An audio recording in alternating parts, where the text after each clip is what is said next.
It was a bright afternoon in a bustling park where children laughed, families picnicked, and the air carried a sense of peace. Among the crowd was a young girl, no older than 10, with a radiant smile that could light up any room. She moved with determination and grace, despite using a prosthetic leg, a symbol of her resilience. But little did anyone know, this ordinary day was about to take an unimaginable turn. A police officer, tall and imposing, had been patrolling the park. His gaze fell on the girl, and for reasons that would later spark outrage, he approached her with an air of authority. At first, their interaction seemed casual, but the mood shifted abruptly. The officer's voice grew stern as he questioned her about the prosthetic leg. Onlookers froze, unsure of what they were witnessing. The girl tried to explain, her voice trembling, but her words fell on deaf ears. Before anyone could intervene, the officer did the unthinkable. He removed the prosthetic leg, leaving her struggling to maintain her balance. The humiliation was palpable, the shock in the air unmistakable. The crowd began murmuring, their faces a mix of disbelief and anger. But the officer stood firm, seemingly unaware of the storm he had just ignited. What he didn't know, however, was the true identity of the girl's father, a man whose influence and power could change everything. As the girl sat on the grass, tears streaming down her face, a figure emerged in the distance. The tension in the park grew thick, as those who recognized the man gasped. The officer, still oblivious, had no idea his actions would lead to consequences he could never have anticipated. The girl's father, dressed in a sharp suit that commanded attention, strode toward the scene with a calm yet unsettling intensity. Those who knew him whispered in hushed tones, exchanging glances that conveyed both awe and apprehension. He was no ordinary man. His presence alone carried weight, and his reputation had a way of silencing rooms. The officer, still holding the prosthetic leg, remained unaware of the growing tension around him. He was too caught up in enforcing whatever rule he believed the girl had violated. As the father approached, his gaze shifted between the officer and his daughter. His jaw tightened as he saw the tears on her cheeks, the look of confusion and hurt in her eyes. The girl, noticing him, reached out with a small, trembling hand, her relief evident. He knelt beside her, placing a reassuring hand on her shoulder, his voice low and soothing as he whispered something only she could hear. Her tears slowed, but the pain in her expression lingered. The officer, finally noticing the man's arrival, turned with a look of irritation, as if expecting yet another civilian to challenge his authority. "Sir, I need you to step back," he said curtly, holding up a hand as if to block him from coming closer. But the father didn't flinch. Instead, he stood, his towering frame now directly in front of the officer. The air around them seemed to shift as the crowd grew silent, sensing an impending confrontation. "I don't think you understand what you've just done," the father said, his voice steady but laced with a quiet fury. The officer scoffed, glancing at the prosthetic leg as if it were just an object. "Rules are rules," he replied. But even then, he remained blissfully unaware of just who he was speaking to, and the storm that was about to follow. The father's eyes narrowed, his composure unshaken despite the officer's dismissive tone. He glanced briefly at his daughter, her trembling figure clutching onto him, before turning his attention back to the officer. The crowd was growing, whispers rippling through as people began to recognize the man who now stood toe-to-toe with authority. Tension thickened in the air as the officer adjusted his stance, still oblivious to the magnitude of his mistake. "You think you can enforce your rules without understanding the damage you've caused," the father said, his voice calm yet cutting, each word carrying the weight of unspoken anger. The officer smirked, still holding onto the prosthetic leg as if it were a trophy. "Sir, if you have an issue, you can take it up with the department. Right now, I'm doing my job." The father took a step closer, the crowd inching forward as if drawn by an invisible force. "Your job," he repeated, his tone sharper now. "Your job is to protect and serve, but instead, you humiliate a child, my child, by stripping her of the very thing that helps her live with dignity." The officer blinked, a flicker of doubt crossing his face before he quickly masked it with arrogance. "Look, I didn't know she was." "You didn't know?" The father interrupted, his voice rising just enough to silence the murmurs around them. "You didn't know because you didn't care to ask. You saw her as less, as someone you could push around. But let me make this clear. You've just crossed a line you can't step back from." The officer shifted uncomfortably now, sensing the shift in the atmosphere. For the first time, cracks began to form in his confidence as he noticed the growing number of phones pointed at him, recording every second of the escalating confrontation. The crowd wasn't just watching. They were waiting for the father to make his next move, waiting to see how this would end.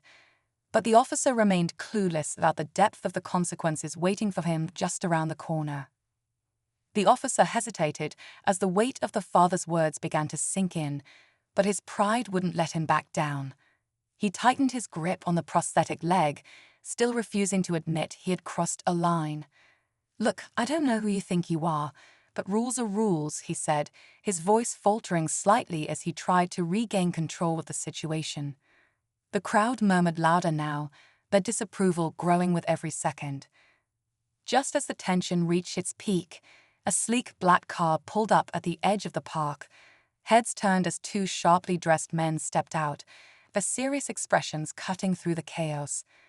The father's calm demeanor didn't waver as he locked eyes with them, giving a subtle nod. The men approached with authority, and the officer's face paled when one of them flashed an official badge. "Officer, hand over the prosthetic," the man ordered in a tone that left no room for argument. The officer looked between the badge and the father, confusion and panic flashing across his face. "What's going on here?"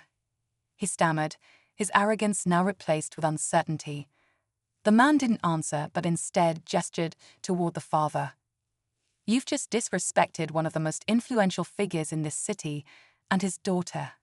Gasps rippled through the crowd as the realization set in. The father wasn't just any man. He was someone powerful, someone untouchable.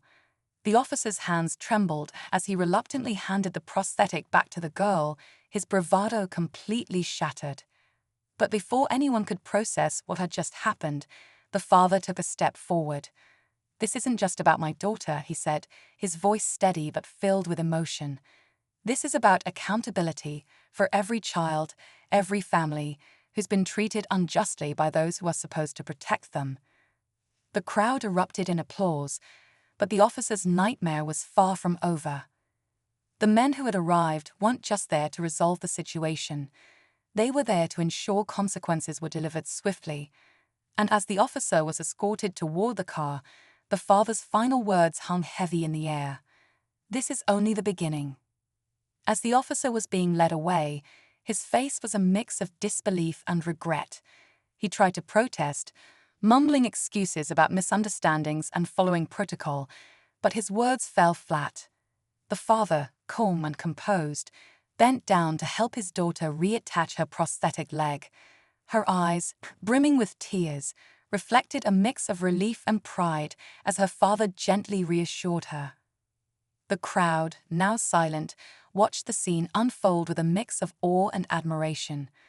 Just when it seemed the situation was settling, the father turned toward the crowd and gestured for silence.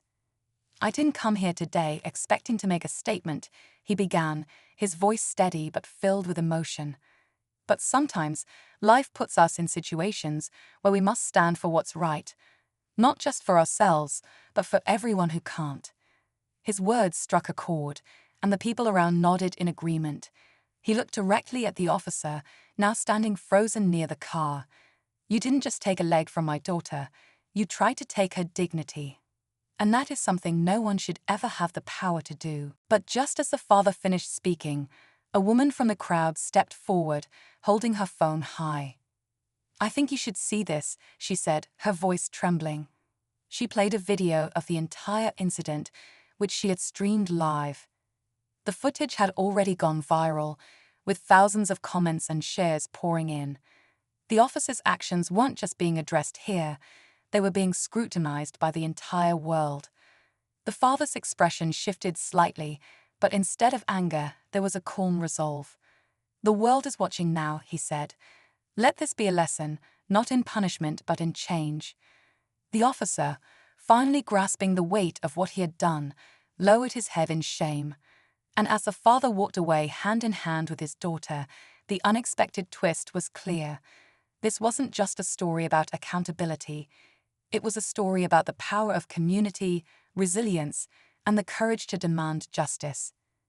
As the father and daughter walked away from the scene, a ripple of applause followed them. It wasn't just about the immediate justice they had witnessed. It was about the deeper message of standing up for what's right. People in the crowd began to talk amongst themselves, sharing their own stories of moments where they had faced similar struggles, some silent and unnoticed. The atmosphere shifted from tension to reflection, and a sense of unity began to build. Later that evening, the father sat with his daughter at home. She was still shaken but managed a small smile as he brought her a cup of hot chocolate. "Are you okay?" he asked gently. She nodded, but her eyes searched his face for reassurance. "What you did today, Dad, you stood up for me, for us."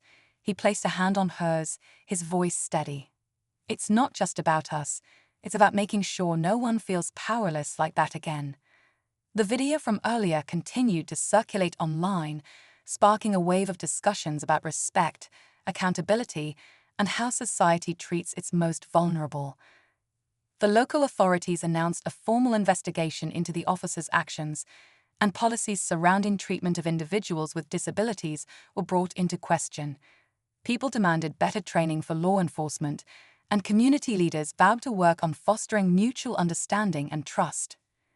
In the days that followed, the father received countless messages of support, not just for his actions but for his calm, dignified approach to a situation that could have easily spiraled into chaos.